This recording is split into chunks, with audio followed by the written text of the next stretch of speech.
So we'll move track to ERPNext. Like I said when I started, that design is something which we believe in ERPNext is a differentiator. And the person and the team responsible for doing this is Studio March. Studio March is a small design studio based out of Pune, and it is run by Sukh, Dugal, who's going to speak. So I discovered Studio March probably 3 or 4 years ago, when ERPNext was still a really crappy small project, and I think I looked them up through the website, and I really liked what the kind of work they were doing, and they were fans of 37 Signals, and I used to be a big fan of 37 Signals, and I think they did our website, and I was really clear that if we ever want to build a good design culture in ERPNext, we need to work with these guys. And we did a website, and then we went into a cycle. We struggled for a bit, and so last year, when we thought now it's a time to really do up the interface, I hooked up with Sukh again, and I'd seen that they had evolved from doing design work. They were doing all kinds of crazy stuff. They're a team. I think it is really inspiring to work with Sukh because I think he doesn't understand barriers. Whether it's technology, design, I don't think all the barriers matter to him. And it's really inspiring, refreshing. Studio March also has a mobile app, and they work with called Endless, and Sukh will talk about it. And they worked on a lot of projects like the Hike Messenger and a lot of other stuff. So without much delay, I give you Sukh Dugal.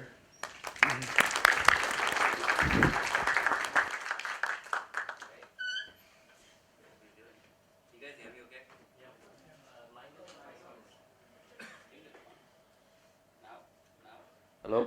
Hello? Yeah? Quick high fives, everybody. You can hear me okay. Quick high fives. Excellent. Everybody? I'm going to look at you weird if your hand's not up during the talk. Okay. My colleague Abhay couldn't be here today. So he did the next obvious thing by putting his boss in the line of fire and let him do the talk instead. This is Abhay's face in case my talk goes south and you want somebody to blame. My name is Sukh. I run a design company called Studio March. We make software easier to use, and we do so by removing things that are less necessary and by focusing on a few things that help people embrace the software, help people actually use the thing. But my talk today is mostly about human beings. You know, human beings are interesting. We have two primary traits. The first one is there are things we need. We need a house. We need, a relationship. We need work. We need a phone. Things like that. And the second trait human beings have is there are things we desire. We desire a better house. We desire a better phone. We desire better work, more money, so on. If human beings only had the things that they needed, we would still drive around in this thing. Or, maybe use a phone like this thing. Or use, a DOS-based tally system like this. My point is that civilization evolves every time somebody addresses desire. It's a great feeling, and it changes things. I'll come back to that. Software is an amazing, amazing thing. Writing software is actually even more skillful. It's now the second highest paying job in the world, second only to medicine, and doesn't even need a degree like medicine does. Why is it so popular? Well, it turns out that software is solving huge problems everywhere. Apart from, this Facebook and Instagram and Twitter, which is great, it's solving huge business problems. It's helping people become more efficient, more productive. Well, most people think that that's a great thing, right? Well, in many cases it is, but in many cases it's actually not. Because business software at the moment looks like this. This is SAP. And this. Look at that blue. This is really ancient. Or this, Microsoft Word. Well, arguably, this is good software, right? It used to be good software. Um, but this isn't desirable. Nobody wants to use this stuff. They'll use it if they have to, but nobody really desires to use this thing. So it's okay. This is what ERPNext looked like earlier this year. No, not so bad. It's nice. This is the homepage. Really good. Very simple. This is an accounting screen. This is what ERPNext looks like now. This is when Studio Master started working on it a few months ago. This is the dashboard screen again. This is the developers page where people who want to contribute and get support can learn more about ERPNext. This is that invoicing screen again. Really simple, nothing fancy, just simpler typography, better layout, more focus on what you're doing as opposed to colors and user interface and all sorts of UI stuff. It's just focused on what you need to do, and we've just started working with ERPNext. We're on that path to make it amazing, and our goal really isn't just to make it a great open source ERP. The goal is to make it one of the best ones in the world, and that's a tall claim. It's a very tall claim. I say this because it turns out that the best Scotch in the world isn't even Scottish. It's actually Japanese. You never know where good stuff can come from. I want to show you a couple of more instances of how design does good things outside of this business app area. This is a Wikipedia. It knows everything about everything. It's amazing. This is one of the articles. This is an app we made called Endless. If you're bored and if you have a couple of minutes to kill, you fire this up and it shows you a Wikipedia article, a random Wikipedia article, and it shows you an image, it shows you a summary, and that's it. You just read this thing. It's a random article, and you learn something new. It's amazing. And if you're done reading this, you kind of swipe and you just see another one. That's all there is to the UI. There is nothing more. I want to show you another app. This is an app called CDD for the Bill Gates Foundation that we're designing. This helps scientists discover drugs. That's insane. We never knew about this stuff. And scientists log in and they see thousands of molecules spread out on a plot like this. And it's a lot of data. And when they see an area that they're interested in, like maybe somewhere on the bottom left, like this area looks good, they kind of zoom in and they see more molecules in that area, and every filter around it changes, all data around it changes. It's super powerful, but still super simple. I want to come back to need and desire quickly. I've been studying what ERPNext customers are doing, and it blows my mind away. Not just in software, but people are making amazing products. It is my hope that we make products to be even more desirable. Good design can create desire. It can actually push your product to be even better. It can't make a bad product good. It can't do it. It just can make a good product even better. It can push your product to be better. It can push your product to be newer, bolder, bigger, be simpler to communicate. Desire is a great thing. And in a competing market when there's so many things around, so much competition, so many products, I think good design can be a differentiator.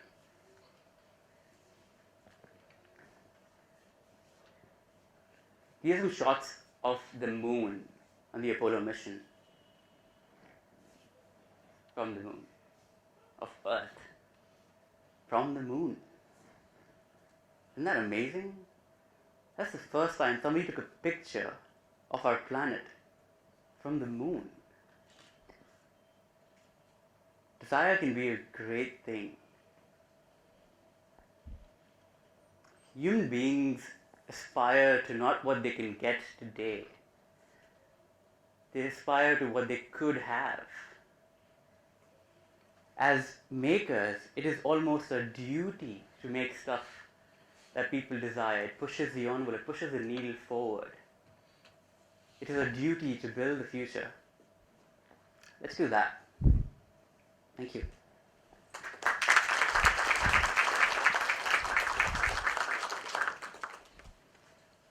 Thanks, thanks for the. I think it was amazing, right? So we're gonna have some Q&A. Oh, really? Yeah. So Sukh is always after us, saying that you're doing good work, but you're not marketing, right? We're not out there as much as it should be.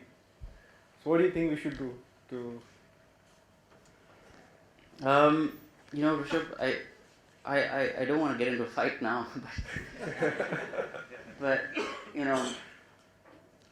when I looked at ERPNext for the first time, even before it was designed, we were like, why isn't everybody using this? Everybody needs mail, right? Everybody uses Google for mail. But I told Rishabh that everybody should be using ERPNext. It's just, you do business, you do accounting, and you have to hire employees.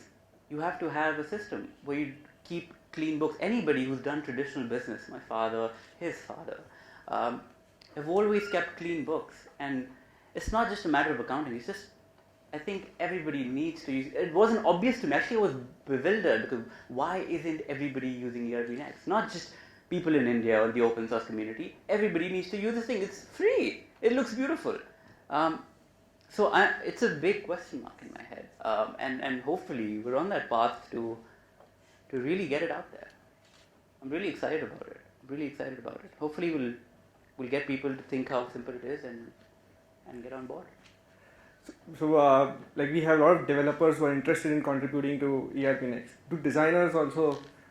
How do we attract designers to open source projects? How do we have people, more people, talk about design, think about design, contribute to an open source project? That's a good point. Actually, some of the best open source projects are ones who were carefully written and designed. Like I said about desire, people don't use free stuff just because it's free. They want to use it, and that want only comes when somebody communicates to them, not as an open source solution, but it's true. The problem is solved. Design does that.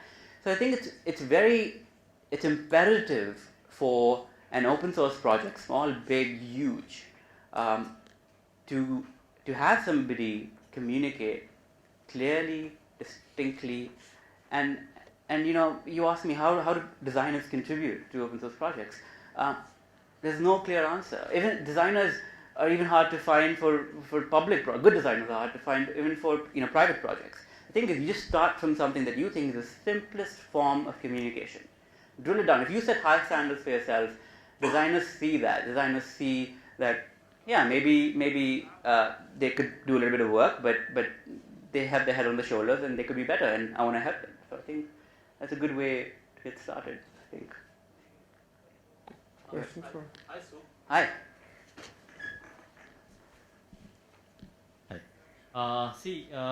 We being a implementation partner of ERPNext, we came across many queries or some kind of requirement where people or the organizations are looking for different theme or different look altogether. Yeah.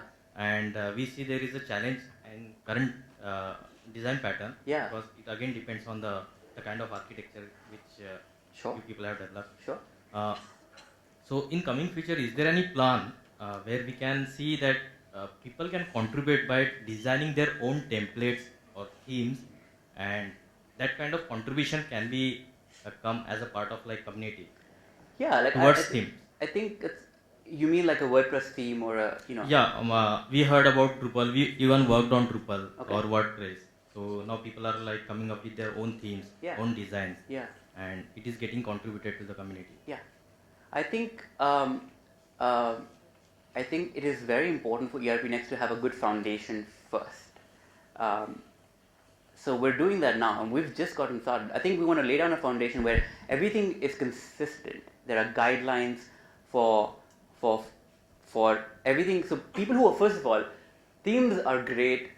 They add character to people who are already seasoned. They aren't so great when people are new to a system because it is alienating to somebody if it's too busy. We want to lay down a foundation where it is clear, what ERPNext does, how to use this thing. And I think eventually there will be a foundation to build on top of that. So you have a strong, like Bootstrap is a strong foundation to build on top of. So anything you design on Bootstrap will likely not be ugly. So I think what we're working on now is just the foundation. It'll take a while, but I think there will be a point where there will be themes, there will be a way to customize the UI, but it'll make sure that your clients always like ERPNext. Yeah. And thanks for your contribution that which you did for Thanks, Rishabh. I mean, he's the guy who look part convinced us. overall. He's the guy who convinced us. You have to give this guy. I mean, we get this all the time. There's one email which said ERPNext was love at first sight. And I'm not joking. I mean, that's the real word. You guys need to really stick appreciate. around. Amazing stuff is coming. Just 1.5 months, 2 months. It's going to be amazing. Yeah. Anybody? Yes. Hi. I'm sorry. I have a question about. Where are you? I can't see you. Yeah. Okay, hi. Actually, I did not realize that. Thought the ERPNext team is the one which is doing the design, but I just found that okay, it's you, and it's really great. And see, people always say about I think about the design. It's taste. I can imagine linking an invoice to a payment, but I cannot imagine how beautifully it can be laid, and I have seen that in ERPNext. About the designs, people always say it's about the taste, right? And taste cannot be taught. Okay. As a designer, how do you feel? Is it like if I wanted to be a designer, or I want to hire a good designer, is it that it can be easily learned, or is it like a taste which will only some people have and cannot be easily taught or learned? But because this is I was telling Rusha, this is something that I have never seen in a open source, never seen in a project. I worked on SAP and I told him that the screens are ugly, and Tally I hit it with a passion. And coming from that and seeing something like this is, I feel the same. Everyone should use it, and why everyone is not using it? And then there's such a good design. So is it something that can be learned, that designing, or do you feel like it can only some people have it? It's a very subjective thing about whether, anything, whether engineering or taste is natural or something. But all I can tell you is I'm not academically, I didn't even finish college. I haven't graduated. I went to design school, but I was so bored that I hired a teacher and student the first month, and then I started this company. So I don't have professional education, but I don't know if I have taste, but I think it's not something you wake up with and you kind of just know what good design is and you hire good designers. My first, I think, 3 years of running the business were terrible. Like people, I don't want to, again, I don't get angry, but I've had terrible times. I keep calling my first 3 years of the business is the most expensive college education I could buy, because I learned so much during those 3 years. So I think a lot of builders, like when you're pressurized, when you're under pressure, you just keep getting better. I don't know if that helps. Jordan, you want to? Hi.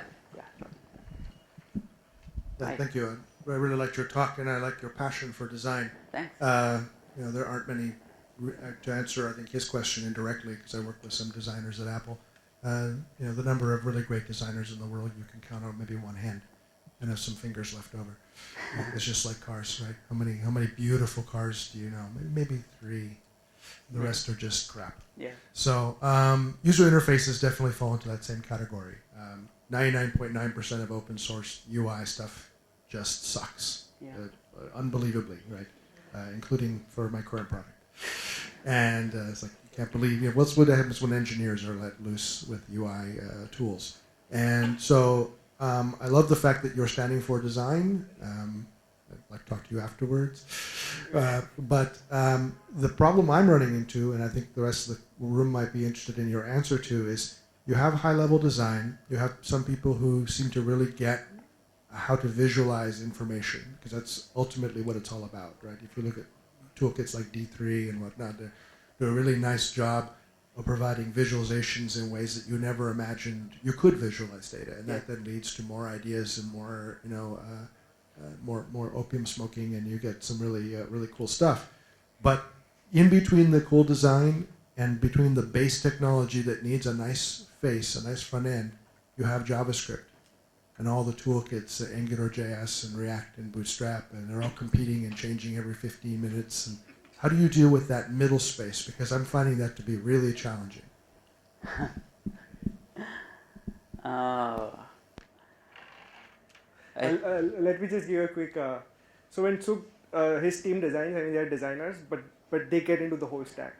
I mean, that's really special about working with Studio March, is that they don't restrict themselves to just they get into the CSS, they get into all the little animations, the transitions, and they write the code themselves. So they go much deeper into the stack. I mean, that's been my experience. But yeah, I can't. I'm just going to extend to that because I don't know enough about the stacks to be opinionated about, but we ideally do what's best for the customer. I think in some cases, like the CDD Bill Gates Foundation project I showed you, they had their engineers were capable enough to say, we don't want to use a framework, we want to just use D3. I'm going to build our own thing, and so we went in there and we wrote just plain old JavaScript, and we wrote some D3. Went and learned some D3. We to simplify it, we just choose a stack that engineers are going to be because they're the ones who are going to maintain the software, and it's very critical that they're comfortable with with what we're building on. So we basically just listen to them and compliment them. If they don't have an opinion, then we would choose one that complements their current stack. I want to share another experience. Like once we did like a couple of rounds of implementation of the design, then Abhay, the guy who's working with, so he came down and he made us fix each and every small thing. Like even if small so we didn't have indicators. Like every transaction in an ERP now has an indicator. Is the bill paid? Is it not paid? Is it overdue? And we didn't really have a system for indicators, but they had indicators in their design. And we really went, I mean, it was a really small change if you see the design, but we had to change a lot of architecture just to create those indicators. And then we're really helpful for those indicators because they become notifications. So it's just that getting the design and staying true to the design. I think we learned a lot from Sukh's team and Abhay specifically to even if it's like a really small design change, but it requires a lot of architecture code changes. Still worth pushing that and getting that done. So. But usually we would look at we would not start with a clean slate. I think very rarely have we done that. We always started with what you currently have. I think the first 30-40% of work is gone in just cleaning that out, because it's just we need to get things onto a base foundation level, and then let's figure out how to get ambitious. But I think it needs to have a good foundation, because if you never had a design team, you need to get somewhere. So we get to that one place first, and then we think about where we want to go next. And we're at that stage right now. So yes, we'll probably be deep down understanding what you currently have and improving it a little bit here and there, and then it goes from there. But yeah, it's fun, super fun. Wait, still have a couple of more questions. 3 more questions. Yeah. I'm feeling candid, guys. Go for it.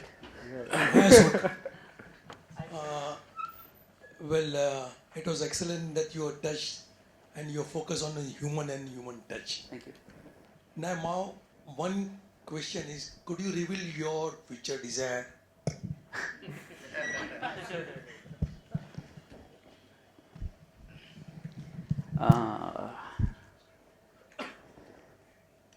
I want India to be better. That's it.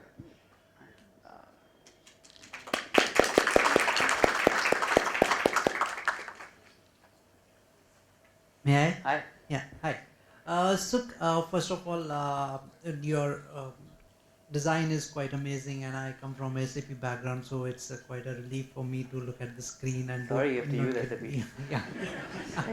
Anyway, the only thing which I feel as a feedback is that sometimes users, they have many things to see on the screen, but they have to scroll down and down and down and then go up and to create references. So do you think we can strike a balance between the open spaces and the information to be displayed?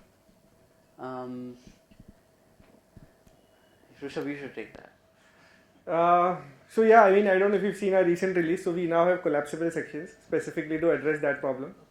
But we had collapsible sections before, but the problem is that how do you know whether a section needs to be collapsed because it could be important in the context of the document. Yes. So we now have smarter collapsible sections which will automatically be shown or hidden based on certain parameters. That's one way we can fix it. But yeah, I mean, like Sukh is saying, we're still at the foundation stage. We haven't gone into the document stage. So we need to probably go document by document. And there are like so many transactions. Every transaction should be designed mobile first, and it could be a lot more simpler. It's just the amount of time, energy that you have to work on such projects. Just I'm getting a bit curious. Is there any design philosophy behind that spaces for the open spaces? Otherwise, What are you talking about? means White is space. there any? So if you're coming from SAP world, Yeah. everything is really condensed, right? Right, I mean, right. there is no differentiation between the fields, but Right. but I think that's the web, right? I don't know. Because how the SAP evolved was initially they had a number of followed screen one by one. Then they came up with a strategy called single screen transaction, wherein everything was happening on the same screen without going to and fro within the screens. So is there any design philosophy as such? You know, you said it's simple, it's quite appealing to the eyes, but keeping those spaces, I'm just curious from the design perspective. That's a good point. You should come talk to us. I think in our best interest, because there's so much to cover, in our best interest, we've just kind of laid down elements to be consistent first. But I think our next major round will be how things work, and I think it will start falling into place how to make user space to be more efficiently. Right now, I think we wanted to make sure everything looked consistent. But yes, I think I've already pointed out a bunch of things about flow, how to move from different areas to one, how to stay in an area and do things really quickly without trying to be very busy. I think that would be the next goal. I think we would start looking at each one of the sections and flows and make it even more optimal and without making it gross in a way. It'd be nice. Anybody else? Well, Hi, Sukh. It was great to hear you. Actually, I have two questions, one from the design aspect and one from the development aspect. From the design aspect, first of all, not many business applications are responsive. And with all the tons of devices and screens that we have, and the typical problem we have is how do we make our application look and feel and behave consistent across all of those devices. And so there are two approaches. One is you try to fit all the functionality and behavior on all possible screens, which sometimes is very difficult. The other is that you study the context in how a user would use that same application on different devices. So say on the desktop he may look at creating bills, but on a mobile screen he might just be interested in notifications. So how do you take such a huge application and deal with this problem? That's first part of my question. Good question.